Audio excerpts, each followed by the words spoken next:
जब चबाए हुए खाने को थ्रोट से नीचे पुश किया जाता है तो क्या होता है? जी हां, ये फूड पाइप से नीचे ट्रैवल करता है। फूड पाइप हमारे डाइजेस्टिव ट्रैक्ट की एक पैसेज है जो खाने को मुंह से पेट तक लेकर जाती है, लेकिन इसका एक फैंसी नाम है। इसे ईसोफेगस कहा जाता है। हमारे मुंह में बना बोलस ईसोफेगस तक भेजा जाता है। यह हिस्सा जो यहां से शुरू होता है और इस पॉइंट पर खत्म होता है उसे ईसोफेगस कहते हैं। यह क्या करता है? इस रीजन में क्या होता है? ईसोफेगस मुंह और पेट को कनेक्ट करता है। यह खाने को मुंह से पेट तक ट्रांसफर करता है। ईसोफेगस में डाइजेशन नहीं होता है। यह एक मुख्य पॉइंट है, लेकिन यहां डाइजेशन नहीं होता है। तो क्या इसका मतलब यह है कि खाना ईसोफेगस से बस नीचे रोल होकर पेट में प्रवेश करता है? नहीं, ऐसा भी नहीं है। बहुत से लोग सोचते हैं कि खाना सिर्फ पेट तक ही जाता है, लेकिन यह सच नहीं है। एक बार बोलस टंग द्वारा नीचे पुश कर दिया जाए, ईसोफेगस लाइनिंग के मसल्स कॉन्ट्रैक्ट होते हैं और खाने को नीचे धकेल देते हैं। जी हां, मसल्स खाने को पेट तक पुश कर देते हैं।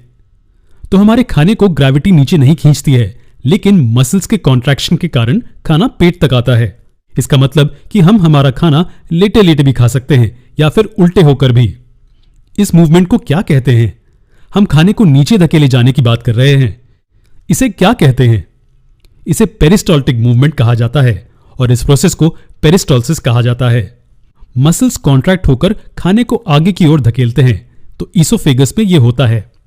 लेकिन रुकिए, विंड पाइप ईसोफेगस के बहुत नजदीक होती है। फूड पाइप और विंड पाइप एक दूसरे के बहुत करीब होते हैं। तो आपका खाना कभी कभी गलती से आपकी विंड पाइप में क्यों नहीं जाता? यह मुंह है जहां से खाना अंदर लिया जाता है, और यह वो रीजन है जहां थ्रोट खत्म होता है, और ये विंड पाइप और फूड पाइप में स्प्लिट हो जाता है। याद रखिए कि फूड पाइप को ईसोफेगस भी कहा जाता है। अगर आप फिगर को ध्यान से देखेंगे तो आप यहां एक फ्लैप देखेंगे। जब हम सांस लेते हैं तो यह हवा को विंड पाइप में प्रवेश करने देता है, लेकिन खाने को इसमें प्रवेश करने से रोकने के लिए बंद हो जाता है। हवा अंदर जा सकती है, लेकिन खाना नहीं। इस फ्लैप को एपिग्लॉटिस कहा जाता है। और इसका काम क्या होता है? आप कह सकते हैं कि हर बार जब हम हमारा खाना चबाते हैं, यह हमारी जान बचाता है। अगर खाना विंड पाइप में चला जाए तो यह हवा को ब्लॉक कर देगा और हमें घुटन होगी। तो इस तरह से खाना ईसोफेगस द्वारा पेट में भेजा जाता है। ईसोफेगस के अंत में हमारे पास लोअर ईसोफेगल स्फिंक्टर होता है। जी हां, यह नाम बहुत फैंसी है, लेकिन यह एक वाल्व है जो पेट के प्रवेश द्वार की रक्षा करता है। और अगर इसके साथ कुछ गलत हो जाए तो खाना पेट से लीक हो जाएगा और हमें हार्ट बर्न होगा। यह सिर्फ पेट के कंटेंट्स के रिफ्लक्स को रोकता है। डाइजेस्टिव ट्रैक्ट के इस हिस्से के बारे में हमें यह जानना जरूरी था।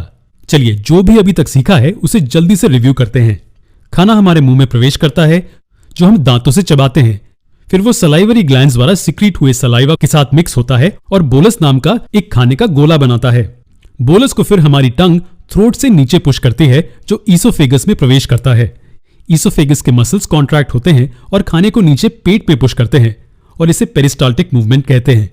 और याद रखिए, ईसोफेगस में डाइजेशन नहीं होता है। अगले वीडियो में हम डाइजेशन में पेट के रोल को देखेंगे। See you there.